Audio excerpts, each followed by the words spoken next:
بسم اللہ الرحمن الرحیم۔ زندگی کا اصل رنگ اس لمحے میں ہوتا ہے جب ہم اپنے دلوں کو خوشیوں سے بھر دیتے ہیں۔ چومنے اور پوجنے میں فرق ہوتا ہے۔ رسول صلی اللہ علیہ وسلم نے اللہ کے گھر سے 360 بتوں کو نکال پھینکا جو پوجے جاتے تھے، اور ایک پتھر کو جما دیا جو چوما جاتا ہے۔ پردہ رکھنا سیکھیں جیسے اللہ تعالیٰ نے ہمارے گناہوں کا پردہ رکھا ہوا ہے۔ برے اعمال دیمک کی طرح ہیں، ان سے باہر سے تو کچھ نہیں بدلتا مگر اندر سب مٹی ہو جاتا ہے۔ ایک انسان کے آنے کی خبر 9 مہینے پہلے ہی ہو جاتی ہے، لیکن جانے کی خبر 9 سیکنڈ پہلے بھی نہیں ہوتی، اس لیے زندگی کو غنیمت سمجھیں۔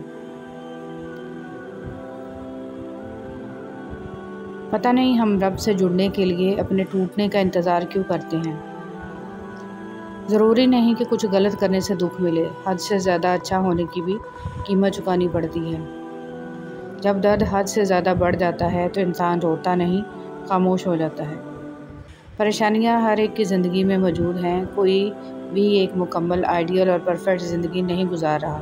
بس فرق وہاں پہ آتا ہے جب انسان اپنے معاملات اللہ کے حوالے کرتا ہے اور مطمئن ہو جاتا ہے۔ جتنا لوگ تندرستی سے ڈرتے ہیں، اتنا اگر وہ دوزخ سے ڈریں تو بچ جائیں، اور جتنا لوگ جنت کی فکر کرتے ہیں، اگر ایمان کی کریں تو دونوں کو پا لیں۔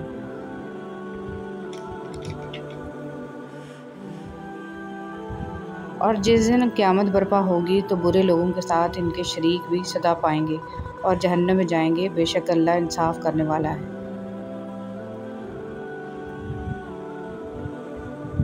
حضرت عبد القادر جیلانی رحمۃ اللہ علیہ فرماتے ہیں، جب تک تیرا غرور اور غصہ باقی ہے تب تک اپنے آپ کو نیک لوگوں میں شمار مت کرو، بے شک اعمال بغیر اخلاص کے ایسے ہیں جیسے بغیر ایڈریس کے لکھا گیا خط جو کہ اپنی مطلوبہ منزل تک نہیں پہنچ سکتا۔ اس لیے ہر نیک عمل خالص اللہ کی رضا کے لیے کریں۔ زندگی میں خوبصورتی صرف اللہ کے ذکر سے ہے۔ اب جتنا اللہ کے قریب ہوں گے زندگی اتنی حسین ہوگی۔ اب جتنا اللہ کے قریب ہوں گے دل اتنا مضبوط ہوگا۔ اب جتنا اللہ کا ذکر کریں گے دل اتنا خوبصورت اور وسیع ہوگا۔ بس اپنے رب کے قریب ہو جائیں اور ہر چیز اللہ پر چھوڑ دیں، آپ کی زندگی خود ہی سنور جائے گی۔ عقل کی کروڑوں دلیلیں اللہ سے ایک گناہ بھی معاف نہیں کرا سکتی، لیکن ندامت کا ایک آنسو ممکن ہے زندگی بھر کے گناہ معاف کرا دے۔ بعض لوگ ایسے ہیں جو اللہ کو لے کر جھگڑا کرتے ہیں جبکہ وہ ہدایت نہیں رکھتے ہیں، اور انہیں معلوم ہے کہ اللہ جسے چاہے ہدایت دے اور جسے چاہے اپنی طرف بلا لے، بے شک اللہ ہدایت عطا کرنے والا ہے۔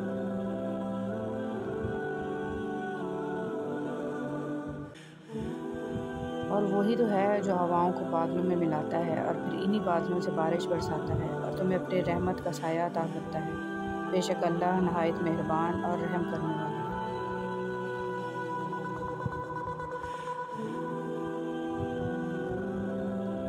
انسانیت وہ چیز ہے جو دشمن کو بھی سہارا دینے پر مجبور کر دیتی ہے۔ احساس وہ چیز ہے جس میں غیروں کا دکھ بھی آپ کو اپنا لگتا ہے۔ احساس ہمیشہ نسل دیکھ کے کیجیے، کیونکہ بکریاں ہمیشہ سوکھا گھاس کھا کر میٹھا دودھ دیتی ہیں اور سانپ ہمیشہ میٹھا دودھ پی کے بھی ڈس لیتا ہے۔ 10 گناہگار عورتیں: تیز زبان والی، ہر وقت موت مانگنے والی، بے پردہ عورت، دین کا مذاق اڑانے والی، چغل خور، احسان جتلانے والی، شوہر کی نافرمان، غیبت کرنے والی اور بال کھول کر چلنے والی۔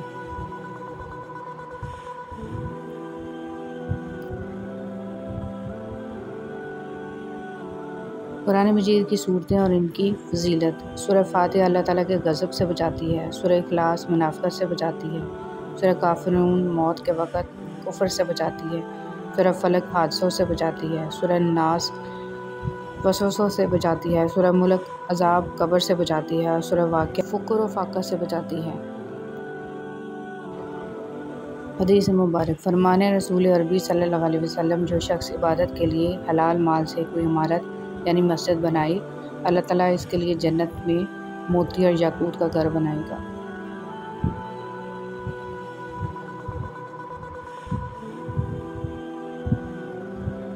رسول صلی اللہ علیہ وسلم نے ارشاد فرمایا، جو شخص پابندی سے استغفار کرتا ہے، اللہ تعالیٰ اس کے لیے تنگی سے نکلنے کا راستہ بنا دیتے ہیں۔ رسول صلی اللہ علیہ وسلم نے ارشاد فرمایا، جس نے سورہ بقرہ پڑھی اس کو جنت کا تاج پہنایا جائے گا۔ رسول صلی اللہ علیہ وسلم نے ارشاد فرمایا، اپنے شر سے دوسروں کو محفوظ رکھنا بھی ایک قسم کا صدقہ ہے۔ شکر کی توفیق نعمت سے بڑھ کر ہے۔ حضور نبی کریم صلی اللہ علیہ وسلم نے فرمایا، جب اللہ رب العزت بندے کو کوئی نعمت عطا فرماتا ہے اور وہ بندہ اس نعمت کے ملنے پر الحمدللہ کہتا ہے تو بندے نے جو شکر ادا کیا وہ اسے ملنے والی نعمت سے افضل ہوتا ہے۔ حضرت عبداللہ بن عمر رضی اللہ تعالیٰ عنہ سے روایت ہے کہ رسول صلی اللہ علیہ وسلم نے فرمایا، 3 اشخاص ایسے ہیں جن پر اللہ تعالیٰ جنت حرام کر دی ہے: ہمیشہ شراب پینے والا، والدین کا نافرمان، وہ بغیرت جو اپنے گھر میں بے حیائی کو دیکھنے کے باوجود اسے برقرار رکھتا ہے۔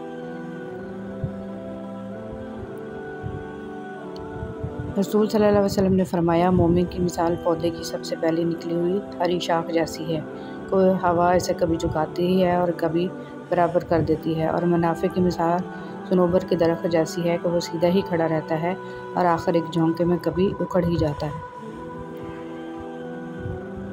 لوگ اکثر نرم لہجوں سے کتنی سخت بات کر جاتے ہیں کہ ان کے لفظوں کی تپش بلانے میں ساری عمر لگ جاتی ہے۔ درود السلام کی سب سے بڑی فضیلت۔ درود السلام کی سب سے بڑی فضیلت اور خصوصیت یہ ہے کہ کثرت سے درود السلام پڑھنے والے کو خواب میں یا حالت بیداری میں حضور نبی معظم صلی اللہ علیہ وسلم اور صحابہ وسلم کی زیارت نصیب ہوتی ہے۔ نماز سے گناہ گرتے ہیں۔ رسول صلی اللہ علیہ وسلم نے ارشاد فرمایا، جب بندہ نماز کے لیے کھڑا ہوتا ہے تو اس کے گناہ لا کر اس کے سر پر رکھ لیے جاتے ہیں۔ جب وہ رکوع اور سجدہ کرتا ہے تو وہ گناہ اس سے گر جاتے ہیں۔ حضرت حلیمہ رضی اللہ تعالیٰ عنہ نے فرمایا، میں نے گھر میں کبھی چراغ نہیں جلایا۔ کسی نے وجہ پوچھی، انہوں نے فرمایا، محمد صلی اللہ علیہ وسلم کے ہوتے ہوئے کسی چراغ کی کیا ضرورت۔ حق مسئلہ یہ نہیں ہے کہ حق بات کہنے والے علماء کرام ختم ہو گئے ہیں، مسئلہ یہ ہے کہ ہم صرف اپنی مرضی کا حق سننا چاہتے ہیں۔ خلوص اور اچھائی صرف الفاظ میں نہیں، اپنی نیت اور فطرت میں بھی پیدا کریں تاکہ آپ لوگوں کے عیب نہیں، ان کی خوبیاں دیکھ پائیں۔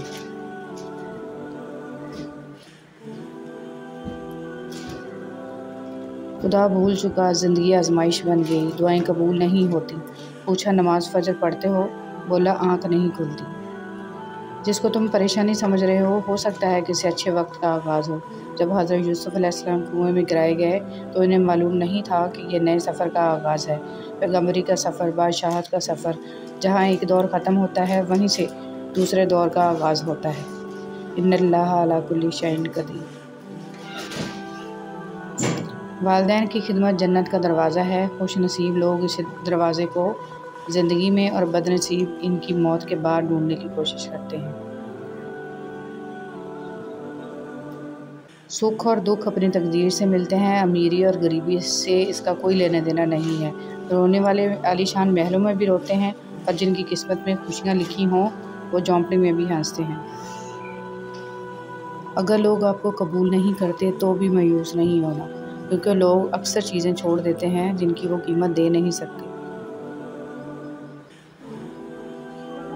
برے اعمال دیمک کی طرح ہیں، ان سے باہر سے تو کچھ نہیں بدلتا مگر اندر سب مٹی ہو جاتا ہے۔